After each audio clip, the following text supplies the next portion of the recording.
भाइयों एवं बहनों, आपको प्रदोष दर्शन एवं अहंकार से बचें पुस्तक पढ़कर सुना रहे थे लेखक पंडित श्री राम शर्मा आचार्य।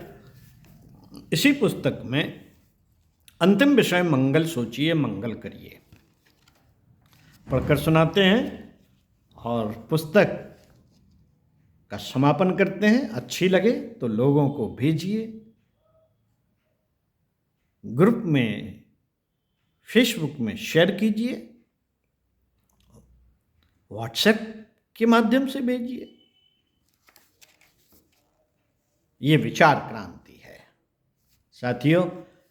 इसको बार बार पढ़िए, सुनिए, भेजिए, मनन कीजिए, चिंतन कीजिए, लिखिए। जो अच्छा है उसे डायरी में लिखिए।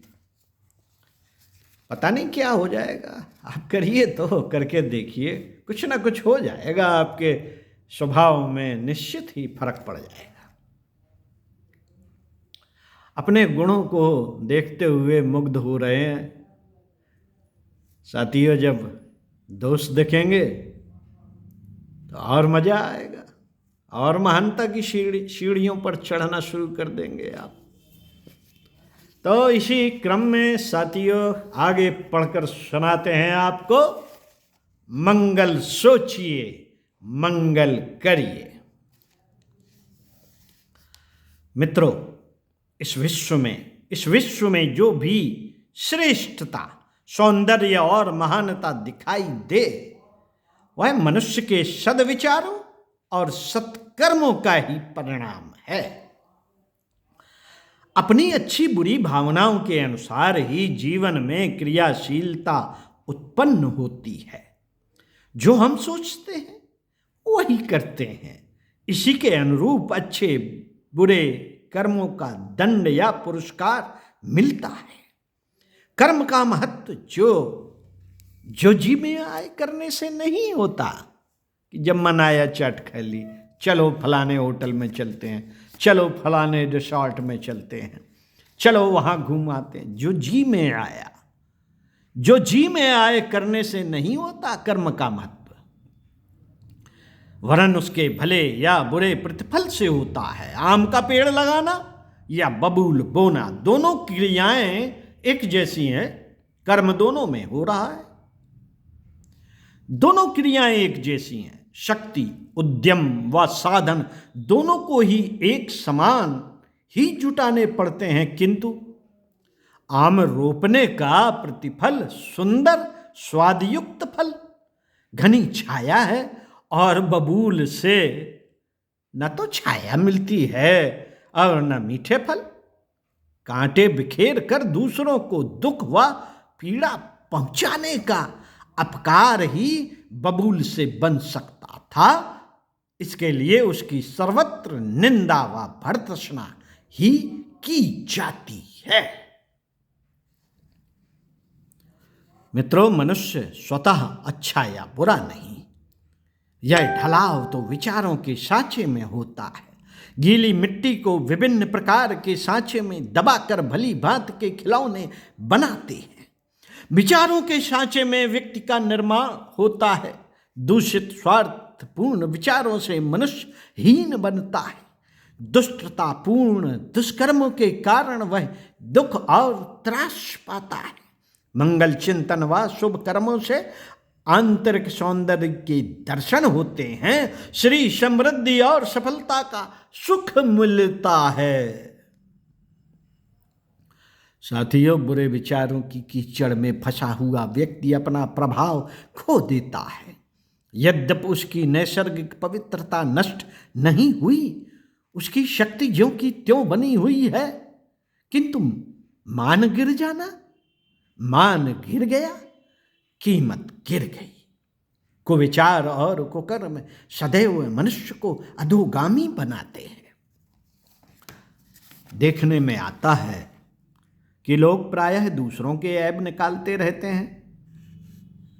यह क्रोधी है, यह निकम्मा है। दृढ़तापूर्वक न्यायिक दृष्टि से निरीक्षण करने पर आप में ही अनेकों दोष दिखाई दे जाते हैं। नहीं तो यह छिद्रान्वेषण की प्रवृत्ति ही किसी अपराध से कम है? सोचने वाली बात है, प्रश्न है। निरंतर बुरे विचार रहने से अशुभ कर्म ही बन सकते हैं।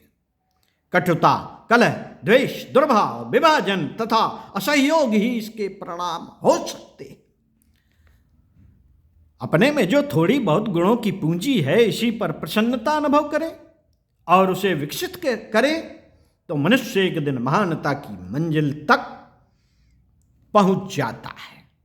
विचार के अनुसार ही चेष्टाएं जागृत होती हैं। सत्कर्मों के विस्तार से आत्म विकास होता है। आत्म विकास से स्वर्गीय सुख की रसानुभूत होती है। पुण्य को प्रोत्साहन और पाप की उपेक्षा, पुण्य को प्रोत्साहन और पाप की उपेक्षा आत्मानुभूति के साधु उद्देश्य से प्रेरित होकर की गई। अध्यात्म की पहली शिक्षा यह है कि मनुष्य निरंतर मंगलमय कामनाएं करे और सदाचारी बने। यह तभी संभव है जब सत्प्रवृत्तियों को प्रोत्साहन मिले। अच्छे काम को प्रोत्साहन तो मिलना चाहिए, नहीं तो लोग अच्छे काम कर करके बैठ जाते हैं, अरे कुछ नहीं होना। ईमानदारी का कोई मतलब नहीं, समझदारी से कुछ लेना देना नहीं, जिम्मेदारी बेवकूफ लोग उठाते हैं। बहादुरी का क्या मूल्य है? अपने जान गंवाने से क्या लाभ?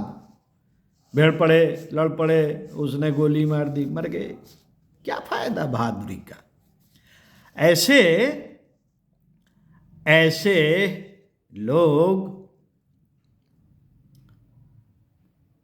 निरुत्साहित करते हैं ऐसे शब्दों को कहकर, तो लोग अच्छे कामों को करना भूल जाते हैं। साथियों, मानव जीवन की सार्थकता के लिए विचार पवित्रता अनिवार्य है।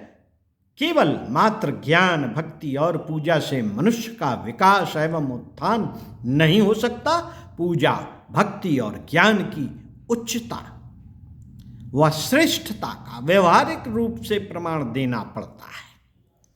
जिसके विचार गंदे होते हैं उससे सभी घृणा करते हैं। जो वातावरण गंदा है वहां जाने से सभी को झिझक होती है।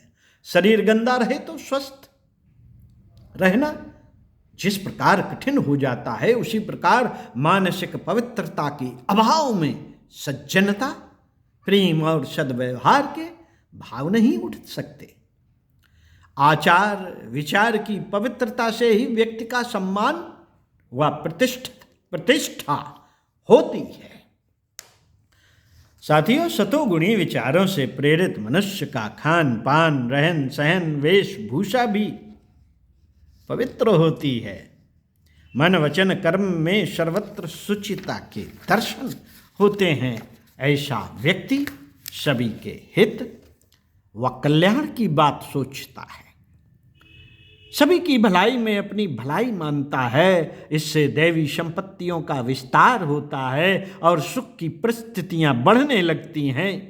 पूर्व काल में लोग अधिक सुखी होते थे। इस कारण लोगों के आचार विचार में पर्याप्त पवित्रता थी।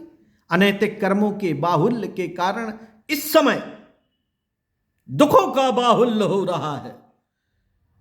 समय सदा एक सा रहता है, किंतु आचरण और विचारों की भिन्नता के फलस्वरूप एक समय की परिस्थितियां सुखद बन जाती हैं और इससे प्रतिकूल परिस्थितियां कष्ट व क्लेशदायक रहती हैं। इन परिस्थितियों को सुधार लेना भी संभव है। अपने जीवन को सेवामय बनने दें। इसके लिए हृदय में चाह तथा उत्साह बनाए रखें। सहानुभूति, प्रेम, उदारता, सहनशीलता और नम्रता से मन की पवित्रता स्थिर बनी रहती है। उसी प्रकार परमात्मा को अंतर्यामी घटघटवासी मानने से किसी के प्रति पाप का भाव पैदा न होगा। सामने कोतवाल खड़ा हो तो चोर की तिजोरी में हाथ लगाने की हिम्मत भी ना पड़ेगी। परमात्मा हर घड़ी हमारे साथ रहता है। परमात्मा हर घड़ी हमारे साथ रहता है, यह मान्यता जितनी अधिक दृढ़ होती जाती है उतना ही दुष्कर्मों से छुटकारा मिलता जाता है। इससे अपना दृष्टिकोण निर्दोष बनता है। मित्रों, सच्चे हृदय से जो आत्म कल्याण की बात सोचते हैं उन्हें इसके लिए आवश्यक प्रयत्न भी करने पड़ते हैं। नम्र, उदार, दयालु, उपकारी और दूसरों का सहायक बनना पड़ता है। इन सद्गुणों का विकास एक आवेश में यथावकाश कर लेना ही पर्याप्त नहीं होता, वरन अपने संपूर्ण जीवन में इन सद्गुणों का अभ्यास करते रहना पड़ता है। सात्विकता की वृद्धि के साथ साथ आत्मा में असाधारण शांति, संतोष, प्रसन्नता, उल्लास और आनंद छाया रहता है। उसका प्रत्येक विचार और कार्य पुण्यमय होता है। स्वाध्याय, चिंतन, मनन करने योग्य, बार बार सुनने पढ़ने योग्य। पुस्तक का समापन। पर दोष दर्शन एवं अहंकार से बचें। लेखक पंडित श्री राम शर्मा आचार्य। आपको पढ़कर सुनाई। अच्छी लगी हो तो लोगों को भी पढ़ाइए, लोगों को भी सुनाइए। यही ज्ञान यज्ञ है। ज्ञान यज्ञ आप करेंगे तो आपको कोई अन्न पुण्य नहीं करना। सर्वश्रेष्ठ यज्ञ ज्ञान यज्ञ, जो धीरे धीरे सुनने से और पढ़ने से किया जाता है, किया जा सकता है। यही है विचार क्रांति अभियान और यही है स्वाध्याय, सत्संग, चिंतन, मनन। जो हम करते रहें तो निश्चित ही हम एक अच्छे व्यक्ति कहलाने के अधिकारी होंगे और हमसे लोगों को प्रेरणा अवश्य ही प्राप्त होगी। ओम शांति।